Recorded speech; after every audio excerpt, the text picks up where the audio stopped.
নমস্কাৰ বন্ধু বান্ধৱীসকল, মীন ৰাশিৰ বাবে 1 এপ্ৰিলৰ পৰা 7 এপ্ৰিল 2026লৈ এই সপ্তাহটো একেবাৰে সাধাৰণ নহয়।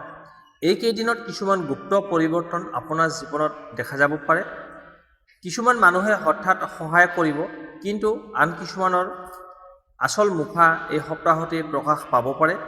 এই সপ্তাহত ধন, কেৰিয়াৰ আৰু প্ৰেম জীৱনত কিছুমান আচৰিত খবৰ আহিব পাৰে। বিশেষকৈ সপ্তাহটোৰ মাজভাগত এটা সিদ্ধান্ত আপোনাৰ ভাগ্য সম্পূৰ্ণ সলনি কৰিব পাৰে। কিন্তু সাৱধান, এটা ভুল সিদ্ধান্ত বা অতি বিশ্বাসে আপোনাক সমস্যাত পেলাব পাৰে। তেনেহ'লে কেনেকৈ এই সপ্তাহটো নিজৰ ভাগ্যক নিজৰ পক্ষলৈ ঘূৰাব? আজি এই ভিডিঅ'ত আমি জনাম মীন ৰাশিৰ বাবে 1 পৰা 7 এপ্ৰিললৈ টকা পইচা, কৰ্মক্ষেত্ৰ, প্ৰেম, স্বাস্থ্য আৰু শুভ তাৰিখ, শুভ সংখ্যা সম্পূৰ্ণ গোপন ৰাশিফল। সেয়ে ভিডিঅ'টো শেষলৈকে নিশ্চয় চাওক, কাৰণ শেষত মই দিম এটা গুপ্ত উপায়, যিটো কৰিলে এই সপ্তাহটোত ভাগ্য আপোনাৰ পক্ষলৈ ঘূৰি আহিব। বেছি পলম নকৰি আহক তেন্তে আৰম্ভ কৰোঁ। প্ৰথমতে আহিছোঁ ধন সম্পত্তি 1 পৰা 7 এপ্ৰিল 2026। এই সপ্তাহত মীন ৰাশিৰ লোকসকলৰ বাবে টকা পইচা বা আৰ্থিক অৱস্থাত মধ্যমীয়া ফল দেখা যাব। সপ্তাহৰ আৰম্ভণিতে খৰচ কিছু বেছি হ'ব পাৰে। ঘৰৰ প্ৰয়োজন, সন্তান বা পৰিয়ালৰ কাৰণে হঠাৎ ধন খৰচ কৰিবলগীয়া হ'ব পাৰে। কিন্তু চিন্তা নকৰিব, কাৰণ সপ্তাহৰ মাজভাগত টকা পইচাৰ নতুন পথ খোলাৰ সম্ভাৱনা আছে। যিসকল ব্যৱসায় কৰে তেওঁলোকৰ বাবে এই সময়টো বিশেষ গুৰুত্বপূৰ্ণ হ'ব। কোনো পুৰণি গ্ৰাহক বা চিনাকি মানুহৰ পৰা ভাল অৰ্ডাৰ বা লাভৰ খবৰ আহিব পাৰে। বিশেষকৈ 3 এপ্ৰিলৰ পৰা 5 এপ্ৰিল এই সময়ছোৱাত ব্যৱসায়ত কিছু উন্নতি দেখা যাব পাৰে। যিসকল চাকৰি কৰে তেওঁলোকৰ বাবে এই সপ্তাহত অতিৰিক্ত আয় বা সৰু লাভৰ সম্ভাৱনা আছে। কিছুমান লোকৰ হাতত পুৰণি ধন ঘূৰাই আহিব পাৰে। যদি আপুনি কাৰোবাক ধন ধাৰ দিছিলে, তেন্তে এই সপ্তাহত তাৰ কিছু অংশ ঘূৰাই পোৱাৰ সম্ভাৱনা আছে। কিন্তু এটা কথা বিশেষকৈ মনত ৰাখিব লাগিব, এই সপ্তাহত অপ্ৰয়োজনীয় খৰচৰ পৰা দূৰত থাকিব লাগিব। কিছুমান লোকৰ লোভনীয় প্ৰস্তাৱ আহিব পাৰে, যেনে নতুন ইনভেষ্টমেণ্ট বা তৎকালীন লাভৰ কথা। তেনে ক্ষেত্ৰত খৰধৰ কৰি সিদ্ধান্ত লোৱা একেবাৰে ঠিক নহয়। ঘৰ, মাটি, সম্পত্তি ক্ষেত্ৰত এই সপ্তাহটো ধৈৰ্য ধৰা সময়। নতুনকৈ ঘৰ, মাটি বা ডাঙৰ সম্পত্তি কিনাৰ কথা ভাবিলে অলপ অপেক্ষা কৰাটো ভাল হ'ব। কিন্তু আগতে চলি থকা কোনো ডিল থাকিলে তাৰ বিষয়ে ভাল খবৰ আহিব পাৰে। সপ্তাহৰ শেষৰ ফালে টকা পইচাৰ ক্ষেত্ৰত অলপ স্বস্তি অনুভৱ কৰিব। বিশেষকৈ 6 আৰু 7 এপ্ৰিলত টকা পইচাৰ ক্ষেত্ৰত সৰু কিন্তু সুখবৰ পোৱাৰ যোগ আছে। মুঠতে ক'বলৈ গ'লে এই সপ্তাহটো টকা পইচাৰ ক্ষেত্ৰত আপোনাৰ হাতলৈ ধন আহিব, কিন্তু সেয়া ধৰি ৰাখিবলৈ বুদ্ধি আৰু সংযম খুবেই প্ৰয়োজন। যদি আপুনি ধৈৰ্যৰে কাম কৰে আৰু অপ্ৰয়োজনীয় খৰচ নিয়ন্ত্ৰণ কৰে, তেন্তে এই সপ্তাহটো আৰ্থিক দিশত আপোনাৰ বাবে লাভজনক হ'ব পাৰে। এতিয়া আহিছোঁ কেৰিয়াৰ, কৰ্মক্ষেত্ৰ। এই সপ্তাহত মীন ৰাশিৰ লোকসকলৰ কেৰিয়াৰৰ ক্ষেত্ৰত কিছু গুৰুত্বপূৰ্ণ পৰিৱৰ্তন দেখা যাব পাৰে। সপ্তাহৰ আৰম্ভণিতে কামত অলপ প্ৰেছাৰ বেছি থাকিব পাৰে। অফিচ বা কৰ্মক্ষেত্ৰত আপোনাৰ ওপৰত দায়িত্ব বঢ়াব পাৰে আৰু তাৰ বাবে আপুনি কিছু চিন্তিত অনুভৱ কৰিব পাৰে। কিন্তু সঁচা কথা হ'ল, এই দায়িত্বই আপোনাৰ দক্ষতা প্ৰমাণ কৰাৰ এটা ভাল সুযোগ। যিসকলে চাকৰি কৰে তেওঁলোকৰ বাবে এই সপ্তাহত ঊৰ্ধ্বতন কৰ্তৃপক্ষৰ দৃষ্টি আপোনাৰ ওপৰত পৰিব পাৰে। আপোনাৰ কামৰ প্ৰতি নিষ্ঠা বা পৰিশ্ৰমে ভাল প্ৰশংসা লাভ কৰিবলৈ সক্ষম হ'ব। বিশেষকৈ 3 এপ্ৰিলৰ পৰা 5 এপ্ৰিলৰ ভিতৰত কোনো নতুন সুযোগ বা দায়িত্ব পোৱাৰ সম্ভাৱনা আছে।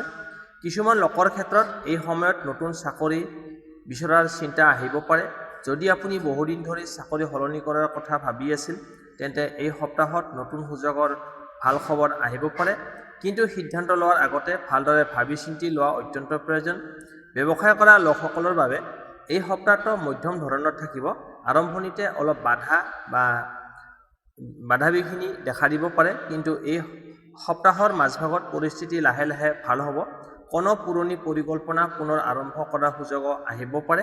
যিসকল ছাত্ৰ বা ছাত্ৰ-ছাত্ৰী নতুন কেৰিয়াৰ আৰম্ভ কৰিবলৈ বিচাৰিছে, তেওঁলোকৰ বাবে এই সপ্তাহটোত পৰিশ্ৰম বেছি কৰিব লাগিব। আপুনি য'ত বেছি মনোযোগ দিব, তাতেই বেছি ভাল ফলাফল পোৱাৰ সম্ভাৱনা অত্যধিক আছে। একেটা গুৰুত্বপূৰ্ণ কথা মনত ৰাখিব লাগিব, এই সপ্তাহত সহকৰ্মী বা ব্যৱসায়িক অংশীদাৰৰ লগত ভুল বুজাবুজি হ'ব পাৰে। সেয়ে কথা বতৰা কোৱাৰ সময়ত ভালকৈ চিন্তা ভাৱনা কৰি ধৈৰ্য আৰু শান্তি বজাই ৰখা খুবেই প্ৰয়োজন। সপ্তাহৰ শেষৰ ফালে আপোনাৰ আত্মবিশ্বাস বাঢ়িব আৰু কামত সফলতাৰ অনুভৱ কৰিব। বিশেষকৈ 6 আৰু 7 এপ্ৰিলত কেৰিয়াৰৰ ক্ষেত্ৰত এটা ভাল সুযোগ বা ইতিবাচক খবৰ পোৱাৰ যোগ দেখা যায়। মুঠতে ক'বলৈ গ'লে এই সপ্তাহটো মীন ৰাশিৰ কৰ্মক্ষেত্ৰত পৰিশ্ৰম আৰু ধৈৰ্যৰ সময়। যদি আপুনি নিজৰ লক্ষ্যত স্থিৰ থাকে তেন্তে এই সপ্তাহত আপোনাক আগবাঢ়ি যাবলৈ নতুন পথ দেখুৱাব পাৰে। এতিয়া আহিছোঁ প্ৰেম আৰু দাম্পত্য জীৱন 1 পৰা 7 এপ্ৰিলত কি পৰিৱৰ্তন দেখা যায়। এই সপ্তাহত মীন ৰাশিত প্ৰেম আৰু দাম্পত্য জীৱনত কিছুমান বিশেষ অনুভূতি আৰু পৰিৱৰ্তন দেখা যাব পাৰে। সপ্তাহৰ আৰম্ভণিতে আপুনি নিজৰ অনুভূতি অলপ বেছি গভীৰভাৱে অনুভৱ কৰিব পাৰে। সংগীৰ সৈতে সময় কটোৱাৰ ইচ্ছা বাঢ়িব আৰু মনৰ ভিতৰত থকা কথা প্ৰকাশ কৰিবলৈ মন যাব। যিসকলে প্ৰেম সম্পৰ্কত আছে তেওঁলোকৰ বাবে এই সপ্তাহটো মধ্যম কিন্তু গুৰুত্বপূৰ্ণ হ'ব পাৰে। সৰু সৰু ভুল বুজাবুজি হ'ব পাৰে, বিশেষকৈ 2 বা 3 এপ্ৰিলৰ সময়ত।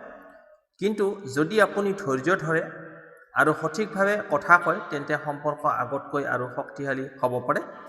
কিছুমান মীন ৰাশিৰ লোকৰ জীৱনত এই সপ্তাহত নতুন মানুহৰ প্ৰৱেশ হ'ব পাৰে। বন্ধুত্বৰ পৰা লাহে লাহে প্ৰেমৰ অনুভূতি জন্ম লোৱাৰ সম্ভাৱনা আছে। সেয়েহে হৃদয়ৰ কথা বুজিবলৈ অলপ সময় লোৱাটো ভাল হ'ব। যিসকল বিবাহিত তেওঁলোকৰ দাম্পত্য জীৱনত এই সপ্তাহত অলপ উঠা-নমা দেখা যাব পাৰে।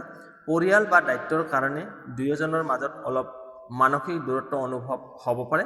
কিন্তু সঠিক সময়ত সংগীৰ সৈতে খোলাখুলিকৈ কথা পাতিলে সমস্যাবোৰ সহজে সমাধান হ'ব পাৰে।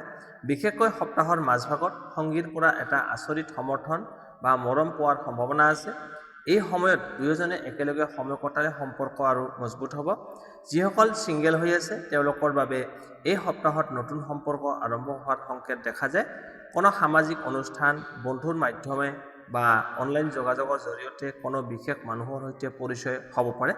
সপ্তাহৰ শেষৰ ফালে প্ৰেম জীৱনত অলপ শান্তি আৰু সুখৰ অনুভূতি আহিব। বিশেষকৈ 6 আৰু 7 এপ্ৰিলত সংগীৰ সৈতে ভাল সময় কটোৱাৰ সুযোগ লাভ কৰিব। মুঠতে ক'বলৈ গ'লে এই সপ্তাহটো মীন ৰাশিৰ বাবে প্ৰেম আৰু দাম্পত্য জীৱনত ধৈৰ্য, বুজাবুজি আৰু মৰমৰ পৰীক্ষাৰ সময়। যদি আপুনি সংগীৰ অনুভূতিক সন্মান কৰে আৰু খোলা মনে কথা কয় তেন্তে এই সপ্তাহটো আপোনাৰ সম্পৰ্কক আগতকৈ আৰু গভীৰ কৰি তুলিব। এতিয়া আহিছোঁ স্বাস্থ্য সম্পৰ্ক। এই সপ্তাহত মীন ৰাশিৰ লোকসকলৰ স্বাস্থ্য সাধাৰণতে স্থিৰ থাকিব, কিন্তু কিছুমান সৰু সৰু সমস্যাৰ প্ৰতি সাৱধান হোৱা ভাল হ'ব।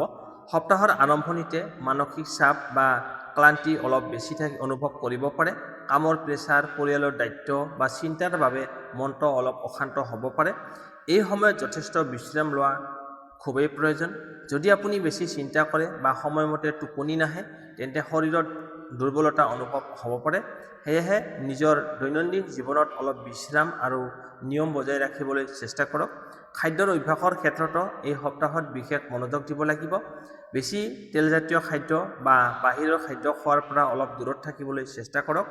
পেটৰ সমস্যা, গেছ বা হজমৰ সৰু অসুবিধা দেখা দিব পাৰে। ঘৰুৱা সৰল খাদ্য বা অধিক পানী খোৱাটো আপোনাৰ বাবে উপকাৰী হ'ব। যিসকল বহুদিন ধৰি কোনো সৰু ৰোগ বা স্বাস্থ্য সমস্যাত ভুগি আছে তেওঁলোকে এই সপ্তাহত অলপ আৰাম অনুভৱ কৰিব, কিন্তু ঔষধ বা চিকিৎসা চলি থাকিলে তাক একেবাৰে বন্ধ নকৰিব। শাৰীৰিকভাৱে সক্ৰিয় থকাটো এই সপ্তাহত আপোনাৰ বাবে খুবেই ভাল হ'ব। সৰু ব্যায়াম, যোগ বা পুৱা খোজ কঢ়া আপোনাৰ শৰীৰ আৰু মন দুয়োটাকে শক্তিশালী কৰি ৰাখিব। সপ্তাহৰ মাজভাগত অলপ ভাগৰুৱা অনুভৱ, মূৰৰ বিষ অনুভৱ কৰিব পাৰে। তেনে সময়ত অত্যধিক কামৰ পৰা অলপ দূৰত থাকি বিশ্ৰাম লোৱাটো ভাল। সপ্তাহৰ শেষৰ ফালে স্বাস্থ্য আগতকৈ ভাল অনুভৱ কৰিব, মনটো শান্ত হ'ব আৰু শৰীৰত শক্তি বাঢ়ি আহিব। মুঠতে ক'বলৈ গ'লে এই সপ্তাহত মীন ৰাশিৰ বাবে স্বাস্থ্যৰ ক্ষেত্ৰত সাৱধানতা আৰু নিয়ম খুবেই প্ৰয়োজন। যদি আপুনি সঠিক খাদ্যৰ অভ্যাস, যথেষ্ট পৰিমাণে টোপনি আৰু অলপ ব্যায়াম বজাই ৰাখে তেন্তে এই সপ্তাহটো স্বাস্থ্যৰ দিশত আপোনাৰ বাবে ভালেই যাব। এতিয়া আহিছোঁ এই সপ্তাহটোৰ 1 পৰা 7 এপ্ৰিলৰ ভিতৰত শুভ তাৰিখ, শুভ সংখ্যা, শুভ ৰং আৰু প্ৰতিকাৰ কি হ'ব সেই বিষয়ে জানো আহক। এই সপ্তাহত মীন ৰাশিৰ লোকসকলৰ বাবে কিছুমান বিশেষ শুভ সময় আছে, যিবোৰ সময়ত গুৰুত্বপূৰ্ণ কাম আৰম্ভ কৰিলে ভাল ফল পোৱাৰ সম্ভাৱনা বেছি থাকে। শুভ তাৰিখ এই সপ্তাহত আপোনাৰ বাবে বিশেষকৈ 3 এপ্ৰিল, 5 এপ্ৰিল আৰু 7 এপ্ৰিল তাৰিখ, এই তিনিটা খুবেই শুভ বুলি ধৰা হৈছে। এই দিনবোৰত নতুন কাম আৰম্ভ কৰা, গুৰুত্বপূৰ্ণ সিদ্ধান্ত লোৱা বা নতুন পৰিকল্পনা আৰম্ভ কৰাটো আপোনাৰ বাবে লাভজনক হ'ব পাৰে। শুভ সংখ্যা এই সপ্তাহত আপোনাৰ ভাগ্যৰ সৈতে জড়িত সংখ্যা হৈছে 3, 7 আৰু 9। যদি আপুনি কোনো গুৰুত্বপূৰ্ণ কাম কৰে তেন্তে এই সংখ্যাবোৰ কোনো কিবা নহয় কিবা ৰূপত ব্যৱহাৰ কৰিলে শুভ শক্তি লাভ কৰাৰ সম্ভাৱনা থাকে। শুভ ৰং এই সপ্তাহত আপোনাৰ বাবে শুভ ৰং হৈছে হালধীয়া, আকাশী আৰু সেউজীয়া। এই ৰঙৰ কাপোৰ পিন্ধা বা এই ৰঙৰ কোনো বস্তু ব্যৱহাৰ কৰিলে আপোনাৰ আত্মবিশ্বাস আৰু ইতিবাচক শক্তি বাঢ়িব পাৰে। গুপ্ত প্ৰতিকাৰ এই সপ্তাহত ভাগ্য শক্তিশালী কৰিবলৈ এটা সৰু কিন্তু শক্তিশালী উপায় আছে, যিটো আপুনি ব্যৱহাৰ কৰি ভাল ফল লাভ কৰিব পাৰিব। উপায়টো হ'ল বৃহস্পতিবাৰে পুৱা গা ধুই হালধি বা হালধীয়া ফুলৰে ভগৱান বিষ্ণু বা গুৰুক প্ৰণাম কৰক। তাৰপিছত কোনো গৰীব মানুহক অলপ খাদ্য বা ফল দান কৰক। আন এটা উপায় হ'ল প্ৰতিদিনে পুৱা 3 বাৰ মনত শান্তি ৰাখি ওম নমো ভগৱতে বাসুদেৱা এই মন্ত্ৰটো 3 বাৰ ক'ব প্ৰতিদিনে। এই মন্ত্ৰটো জপ কৰক। এইটো কৰিলে আপোনাৰ মন শান্ত হ'ব আৰু নেতিবাচক শক্তিৰ পৰা ৰক্ষা পোৱাৰ বিশ্বাস কৰা হয়। মুঠতে ক'বলৈ গ'লে এই সপ্তাহত যদি আপুনি শুভ সময়ৰ সৎ ব্যৱহাৰ কৰে আৰু এই সৰু সৰু প্ৰতিকাৰ পালন কৰে তেন্তে ভাগ্য লাহে লাহে আপোনাৰ পক্ষলৈ ঘূৰি আহিব পাৰে। বন্ধু বান্ধৱীসকল, এয়া আছিল মীন ৰাশিৰ বাবে 1 পৰা 7 এপ্ৰিল 2026লৈ সাপ্তাহিক সম্পূৰ্ণ ৰাশিফল। যদি আপুনি এই সপ্তাহত ধৈৰ্য, বুদ্ধি আৰু ইতিবাচক চিন্তা বজাই ৰাখে তেন্তে বহু সমস্যা সহজেই সুযোগলৈ পৰিণত হ'ব পাৰে। মনত ৰাখিব, ভাগ্য সদায় সেইসকল মানুহৰ পক্ষত থাকে যিসকলে সঠিক সময়ত সঠিক সিদ্ধান্ত লয়। সেয়ে এই সপ্তাহত নিজৰ লক্ষ্যৰ ওপৰত বিশ্বাস ৰাখক আৰু আগবাঢ়ি যাওক।